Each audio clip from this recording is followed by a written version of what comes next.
Max, what they say? We outside. Let's get it mowed. They thought it wouldn't happen. They lied. The devil's a lie. Countered. I think we're hearing that Max B's as solid as they come. He did not cooperate, brother. Max B, I sent you all the paperwork. I'm watching the 1090 Jake thing. It said that he No, I don't care about 1090. 1090 is just a regular dude like everybody else. The documents, this is what you're looking for. Actually, here, let me guide you directly to what you want to read. Okay, give me a paperwork breakdown. Max B. Why? But everybody has to get taken down. Why Max B? His brother called me. And said what? He ratted on him. Not the wave god. You want me to play it? The moment Max B walked out of those prison gates, the internet erupted like someone hit a breaker switch. Within minutes, social media was flooded with brand new allegations. He wasn't even an hour into his freedom before people were already debating whether he cooperated in his case, arguments firing off left and right, getting messy fast. And the truth is, these whispers didn't start today. People had been talking long before Max B's release. But the second word got out that he was officially home, everything ignited all over again, louder, wilder, and impossible to ignore. Max, what they say? We outside. Let's get it mowed. They thought it wouldn't happen. They lied. The devil's a lie. Let's not get close to the gate, guys. They're gonna tell us to move.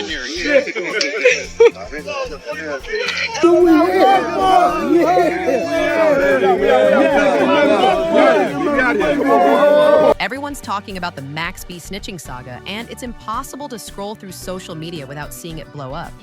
So we've got to cut through the chatter and figure out what's real and what's just hype. Here's where it gets crazy. Max B was originally facing a 75-year sentence, but somehow that got slashed down to 17. And of course, people immediately started saying, no way someone gets a drop like that without snitching. That suspicion is what keeps this debate raging. But here's the twist you need to hear. Max B hasn't exactly denied it. He basically said, I did my time, and if I said a little to get out, I said it. And he added that anyone hating on him for doing what he had to do is just letting their bitterness show. That statement alone sent the online world spinning all over again. So here's the question we've got to answer. What really went down and what's just internet noise? Stick around because we're breaking it all down piece by piece. You don't want to miss this. Have sex with my hot wife all around the world. There's nothing. I'm not worried about this shit, but I got a whole life to live. I already gave back time on a 20, on a 75 ball. I did a dub and came back and got my shit on PCR. I'm supposed to not cop out. So you telling me if they got a chance to come back right now and cop out, they wouldn't cop out? Come on, my nigga. Because, you know, when you cop out, they make you do a statement version that ain't facts or whatever. That's part of the plea deal. That's why it's called a plea deal, my nigga. But I had to do 20 years to do that. So keep that in mind. That ain't no shit. I was out in a year. I did that in a year. Nah, I had to let niggas go through their process. Went through the whole 3-4 denials. Done up. I'm saying, then I found my shit and got relief. So if some niggas want you to ride with them, you know, misery love company. Not on my watch. I got shit to do, my nigga. We ain't doing that. I can't stay in here with these niggas. To understand why Max B initially faced such a massive sentence, you have to look at the full story. He got caught up in a situation involving a woman he knew, a stripper who had a thing for him, who told him she had been hanging out with some guys flaunting a lot of cash. She mentioned that one of them was carrying a backpack with $50,000 inside. At the time, Max B was living that hustler lifestyle, so he told her to reconnect with the guys, planning to have his brother swoop in and take the money. But when his brother arrived at the hotel, things went sideways quickly. One of the men reached for a gun, and his brother ended up shooting. Meanwhile, another group of people had the same idea. It began when this woman, Gina Marie Conway, a prostitute who'd been with Plowden, told her boyfriend Charlie Wingate, aka Max B, a rapper, about the men's money. Then Wingate reaches out to this man, Calvin Leardom. He and Gina Marie Conway go to the hotel room on that fateful morning of September 22nd, and he is the individual that fires the shot that kills Mr. Taylor. And after Mr. Taylor was shot, Leardom and Conway took the valuables on him, some $800 along with the Rolex and some other items. They never found the $30,000. That money was hidden in the hotel room, but it was found by the Bergen County prosecutor. After that, Max B., the woman, and his brother all got caught up in a murder conspiracy case that completely upended their lives.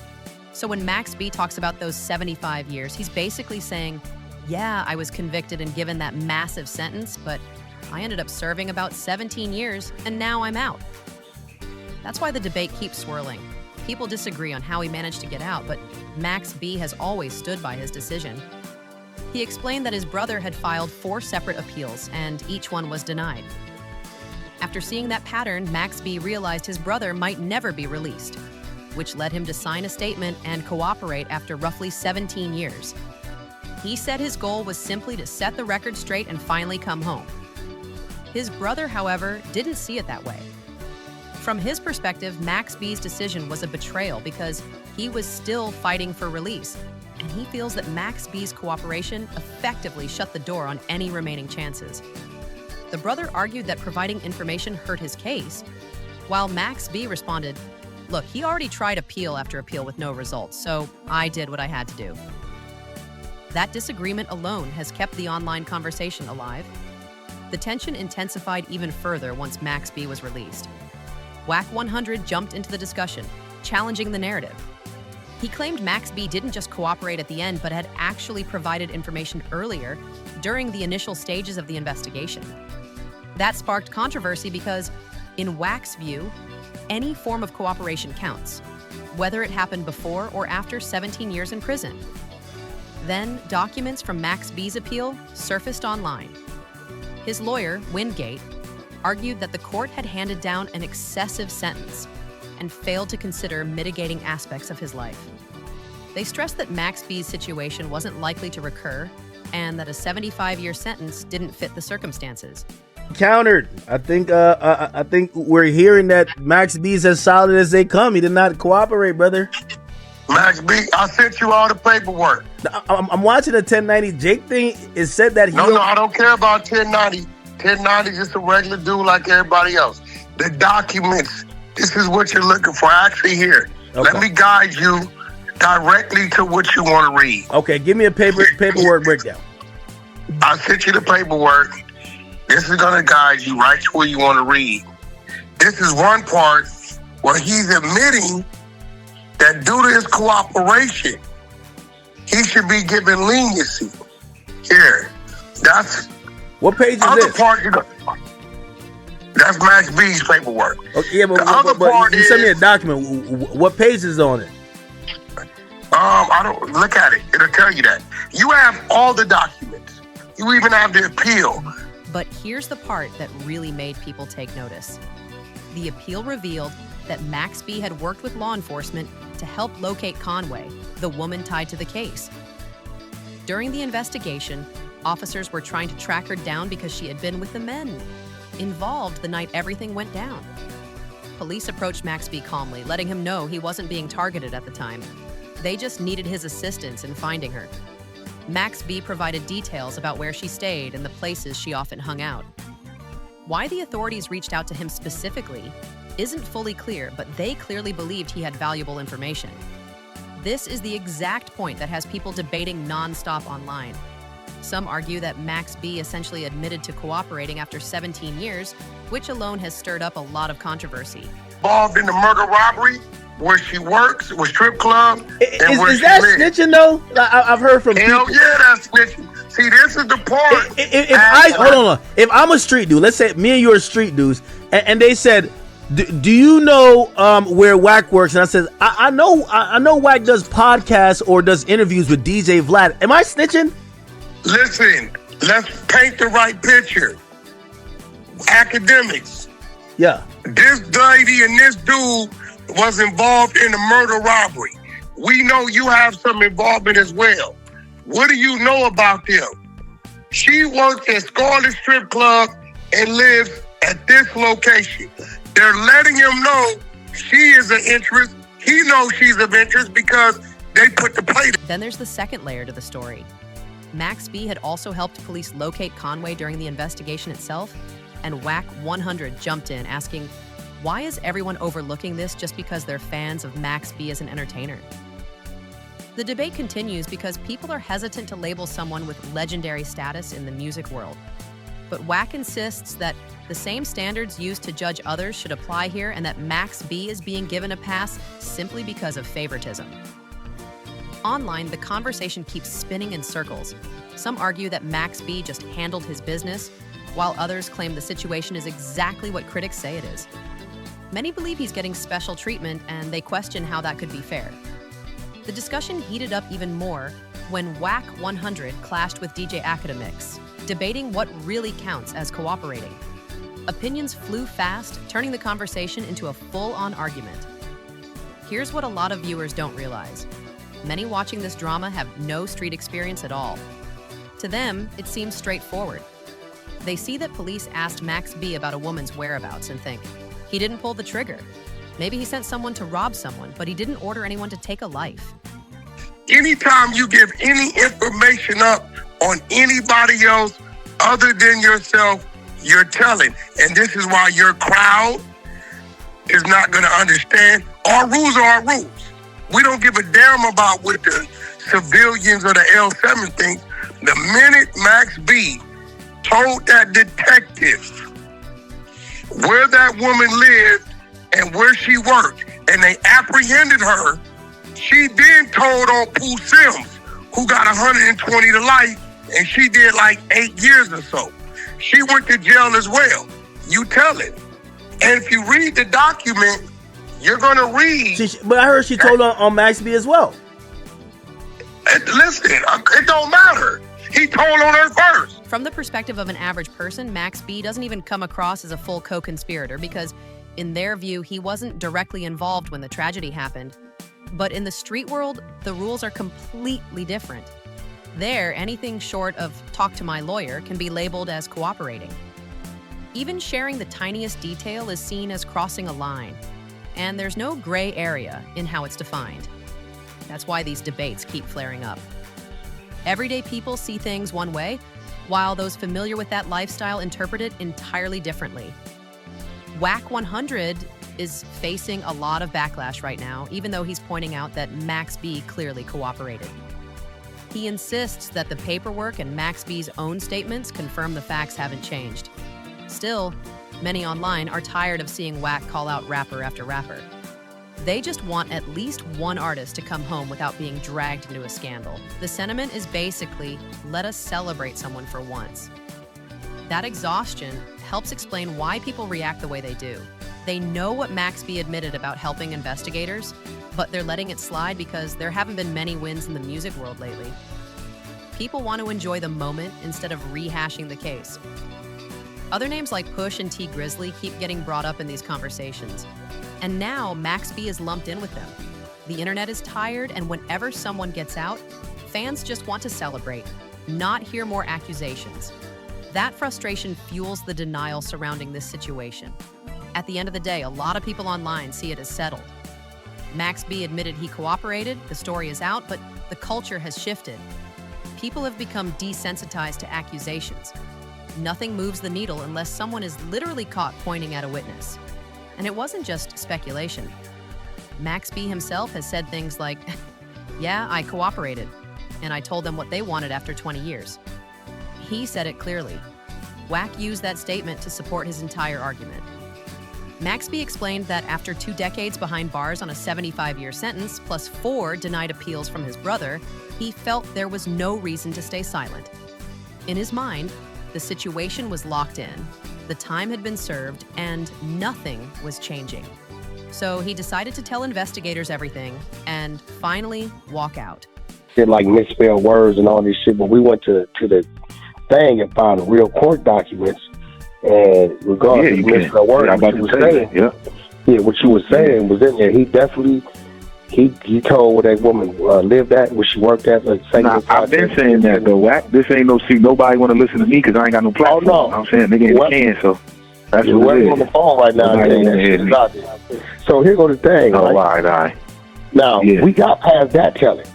Now here goes the next thing. We see in 2012, the appeal was denied, right?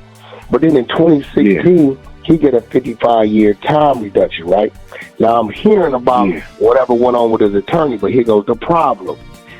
If the attorney, it was misrepresentation for your defense attorney, right?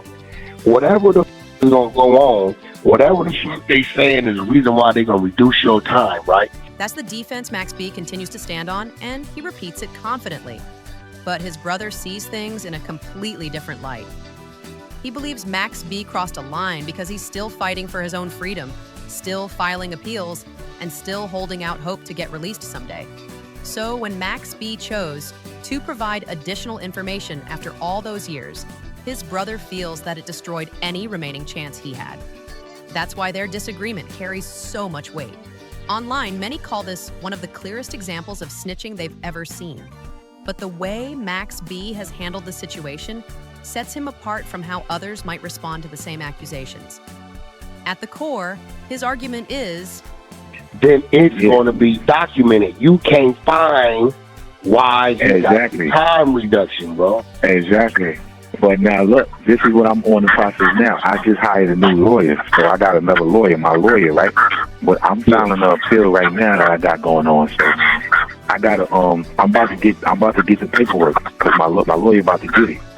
But you do know, right? Anytime that you take a sentence, this is anybody that got common knowledge. If you know, was anybody that been in the system. When you take a plea, you got to tell them what you pleaded to. You can't just take no plea and then walk out the courtroom like George Jefferson. It don't work like that. But see they're not saying he took a plea. He's saying because his attorney got caught doing some things or whatever. Nah, that's not the fuck what he's saying. This is my life right here, Wack. I'm telling you what happened. So what happened was his lawyer was his rap lawyer at the same time, right? So what he's saying is his argument was, okay, being that my lawyer was my criminal lawyer and my rap lawyer, he never told me about no deal. Had he told me about his deal, I would have took the deal. So now the court was saying, okay, this is a conflict of interest, right? So being that this is a conflict of interest, what they did was, supposedly what they supposed to do was, okay, we'll offer you the deal, right? Because they didn't want to overturn the whole case. So we'll offer you a deal, which was 20 years. But now, in the midst of taking this 20 years, you still have to give a factual basis for your plea. You can't just take the 20 years and that's it. It don't work like that. In no court system in America. You got to explain to them why you taking this 20 years and what was your part in taking this 20 years. See what I'm saying? So you got to give something up. When Max B returned home, he stayed completely silent. No interviews, no explanations, no public statements. He moved quietly, ignoring the noise. And so far, that strategy has worked in his favor. By refusing to engage, he allows the public to assume that much of the online chatter is just an attempt to stir drama again. Now older and no longer active in the music scene like before, people are letting some of the tension fade on its own. Silence becomes a shield when someone isn't chasing the spotlight anymore. But everyone knows that the second he sits down in front of a camera to address the situation, the conversation will explode again. That's when critics like Wack 100 will be ready to dissect every point, and the debate will spiral out of control. For now, Max B maintains the calm, confident persona people recognize. The minute he directly responds, however, the internet will pounce. Part of what makes the situation so intense is how divided the culture is. Some view his silence as a smart move, while others see it as creating more confusion because no one knows his full stance beyond what he's already admitted. Each day he stays quiet, the debates grow louder rather than fading. Many point out that Max B didn't return to a blank slate. He stepped into a generation constantly arguing about loyalty, cooperation, and respect. This new era doesn't interpret the street code the same way previous generations did, which explains the mixed reactions. Some say that